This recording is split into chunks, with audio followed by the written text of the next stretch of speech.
From Nigeria to Nova Scotia, aRENYE's music is more than sound, it's a bridge.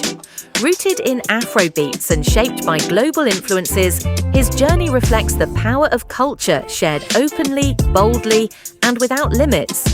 Through every rhythm, every performance, and every collaboration, he invites people from different backgrounds to create together, to learn from one another, and to keep pushing boundaries.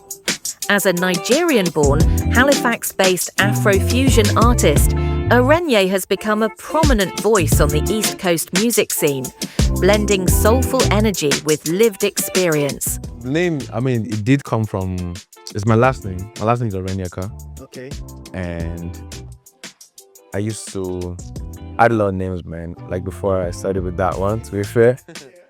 But I think like my cousin, she's also an aRENYE, right? Because she's my cousin, literally. So her name used to be aRENYE. And I love that name so much. And I was like, man, like this name. I just asked her, I was like, can I have this name? She's like, no. You know what I'm saying? So I was like, I bet. So when I used to rap back in the days, right? So there's like a verse I was writing, something like, we could be like Kim and Kanye, Kimye, but me, I'm aRENYE. I was like, yo, there's something here in this name. But aRENYE actually means no man can travel the whole world.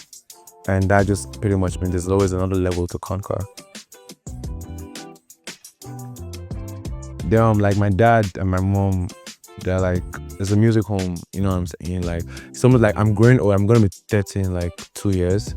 I'm just dipping like, man, I'm going to grow up with children that are just going to have to love music because I'm just all about it. And I just think about my dad. Probably that's how I also fell into that family, because he was a Baptist growing up. So he was in choir. So he always sang, not as good as me, but you know, he did his step.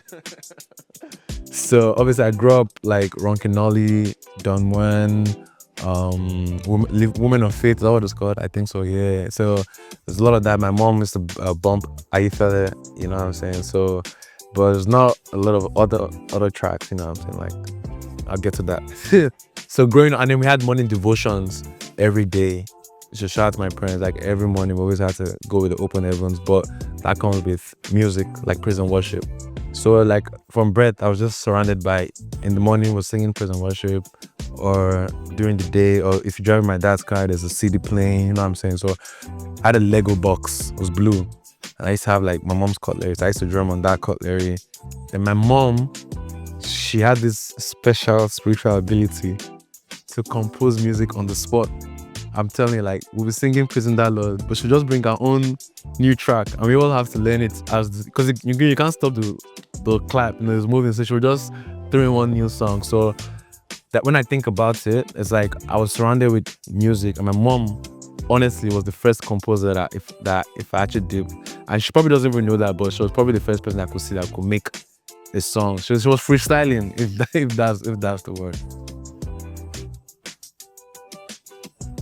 True inspirations, first thing I knew was the band, and my charisma, like my willingness to entertain.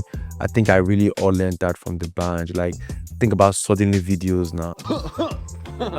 You know what I'm saying? Like him going on a tower to perform, you know what I'm saying? Then Asha, like I told you, that was a big one as well. Then when I came to Canada and I was trying to, you know, find some closure to the Nigerian music, 2016, I believe. Then I soaked myself in the blood of whiskey. Yo, man, like, man, whiskey had a choke on me. I feel I just broke that choke code maybe like last year. You know, when I went to like a school, like high school here, and then you know how like you have to show them I'm from Nigeria. I know a guy called Whiskey, like it's fresher than you guys don't know about, and then he now dropped the song with Drake, Legba remix. I was like, do you guys see this Nigerian guy was in your favorite song? So he really gave me a lot of like pride to be Nigerian in a space where there were not a lot of Nigerians. So I think, to be fair, he really, and I think any diasporan kid that came around that time felt that about him, because he kept doing things that was breaking boundaries in the international space. And it was very, you know, like how if Nigerian wins the World Cup today, you can be so proud to be a Nigerian because like, look at my team. So it was really something that I wanted to identify with. Like the success he was doing in the international space was really crazy.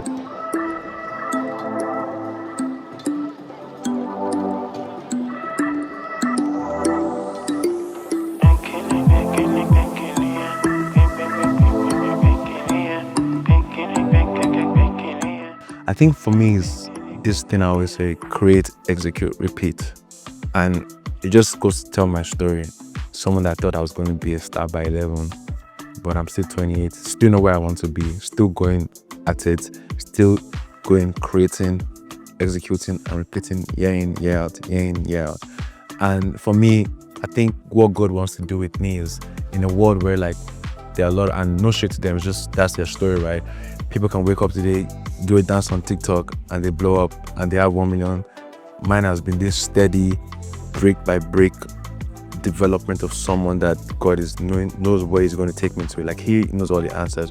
So for me, I want somebody to look at this my music career and open and be like, wow, this guy stuck to one thing he knew, just creating, executing, and repeating till he got to wherever that person thinks I'm worthy of being looked at. You know what I'm saying? And I could go into specifics of people that have told me, oh man, like, keep doing what you're doing, like you're really inspiring, like you make me challenge myself to do the dreams that I have for myself. Now I had a guy, a very good friend of mine, loved my music so much, and I was like, man, he wants to be an actor, you know, and he's like, watching me do what I'm doing really fills him to actually go and do that whenever he feels he can pick that up. You know what I'm saying? Like, there's one of the guys, the most recent one, I think I did a show at the library, and then the guy came up to me, he's like, man, like I've watched you for 3 years consecutively. I played the library three years, and he's like, man, this has been the best one you've done. So for me, that felt like, man, like you've actually seen me grow in every other year. You know, I'm hoping that transfers to his own life, that, man, easily I can do this, you know, 3 years down the line, I can also, like, you know, keep growing as well too.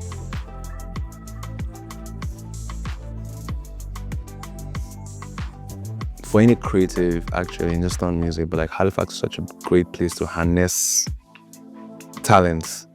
You know, for me, when I went to like university here at St. Mary's, they had like international night. That was the first platform that I got. I got to perform for people, you know, and then I could see that, wow, like there's really love here. I have something I can grow. You know what I'm saying? I did the African Night as well as another platform by just universities as well too. And then when I go into the music scene, there's the Music Nova Scotia. You know, they do stuff like the Music Nova Scotia Week, where like they bring in like up to like 200 artists around the city, young, old, starting, blown, whatever. Like everyone comes around. So while you're getting your platform to perform, you're also linking up with different artists and sharing ideas, you know, and bouncing ideas. You know, shout out to ANSMA, that's African Nova Scotia Music Association. Those guys, like, you know, they actually go around looking for opportunities for their members. You know what I'm saying? I know how much cash they don't show the boy, you know, this year. You know what I'm saying? So shout out to organizations like personal organizations like Industry Night. You know, they also like create platforms so that artists can also perform as well too, like giving young guys platforms as well too. I think even I'll shout myself out too. There was a time I was in an event called Snacks. I haven't done it in a while because, like I said, I'm just challenging myself in different ways. But like that was also a platform that I believe gave a lot of artists like myself and other artists to, like, for people to just come around and watch.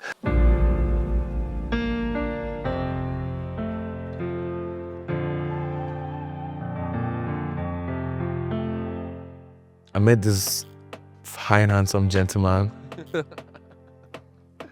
by one of the artists he was working with at the time, called Jamila. Also a very, very talented lady out in Halifax. She does reggae music. So yeah, man, like he brought me to this heaven of a studio and I've never left. So I don't even know if he knows this, but like the idea of Full Circle was a girl that has a chokehold on me.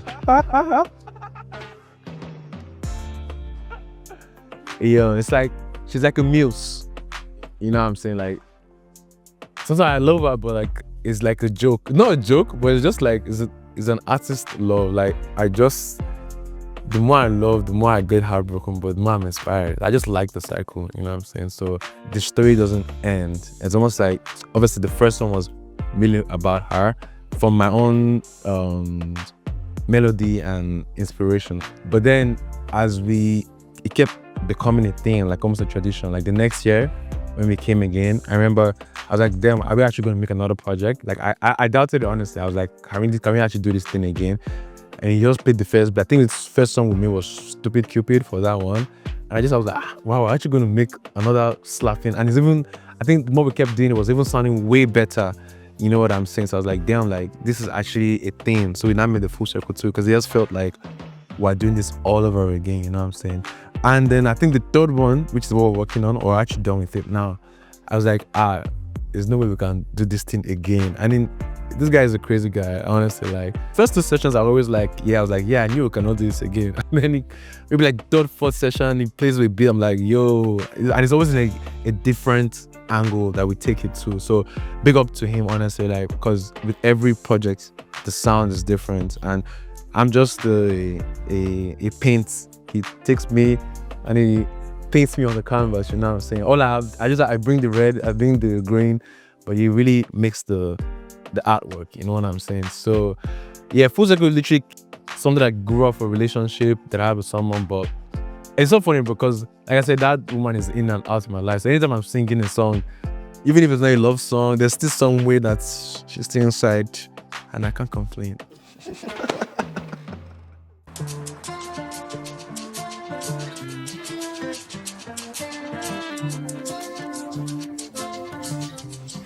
I got my first keyboard when I was like 18. I don't come from a musical family or anything like that.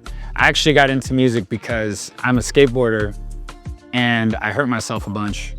And my best friend at the time was like, when I'm 35, I'm gonna be able to play guitar and you will be able to do nothing. Yeah, he said something else funny. Like, I think he said, if you practice every day from here on, you'll never be as good as me. But you know, he was like being that like rival. It was good. It was good motivation. Yeah, yeah, exactly. I think that's like a good thing. Like, you know, not a toxic rivalry, but like a friendly rivalry. Yeah. I started a reggae band when I was like, however old, I don't even remember, pretty young. And then we just played reggae shows all over the country and down in Jamaica and all over, and then ended up, that band turned into Jamila's band. And she was like, yo, you gotta meet this guy. He's got melodies for days and you guys would probably vibe really good. Yeah, pretty much, yeah. I mean, we made a bunch of duds right out the gate, to be perfectly honest. I think we made it like, we tried for like a few sessions and nothing really was coming out because I was trying to push aRENYE into more of this like R&B and dancehall world. And then he ended up pulling me towards more of an Afro sound, and then we kind of met somewhere in the middle. Yeah, I mean, I definitely was much more familiar with like dancehall than Afro beats, but I definitely still like knew the genre enough to understand where he was coming from, like as far as what he wanted the beats to be influenced by. But I wasn't like, you know, an expert in the genre or anything at the time, yeah.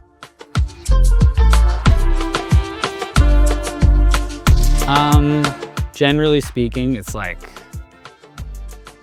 I show up here at 11. aRENYE says he's gonna come over around like 2 or something, and then he'll show up at 4, and I'll have spent that time just like making something from scratch.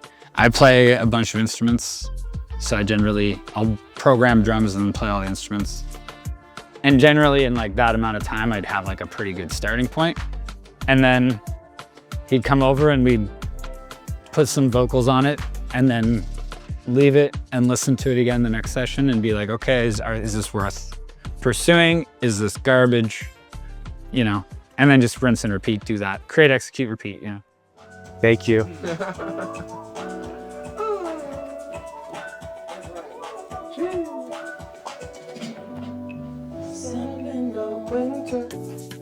Let me tell you one secret.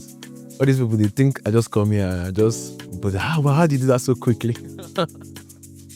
See, like, there's a track called Roller Coaster, right? I'm sure he doesn't even know this. Like, I was showering one day. I was like, rolly. So in my head, I'm like, I want to make a song that has rolly. So I was coming into the studio and he gave me a beat. And whatever beat he played for me that day, I was going to say rolly. So it just happened that beat I made, you know, slapped with whatever I thought about in the washroom, right? So I'm just basically saying, like, before I come into the studio, I have ideas that are just It might be like a word. It might be something that happened in my life. That just I come in with something, just like it might be a flow, it might be a punchline. There's just something I want to build off. I think it's more of like having my inspirations that I store in my brain, and then whenever I enter the studio, I'm just clicking from all these different things. Yeah, that's how I make the music. From winning the Pioneer Award at the African Nova Scotian Music Awards to building community through collectives like Million Vibes, his message remains simple: create, execute, and repeat. With new music on the horizon, including Full Circle 3 arriving summer 2026, and performances that carry his sound beyond the city and across borders, aRENYE continues to show what's possible when culture meets collaboration. You can find his music on all streaming platforms and follow him across social media using the handles on your screen. This is Stars in the City, where stories inspire, culture connects, and creativity brings us closer. Until next time, keep shining bright like the star you are.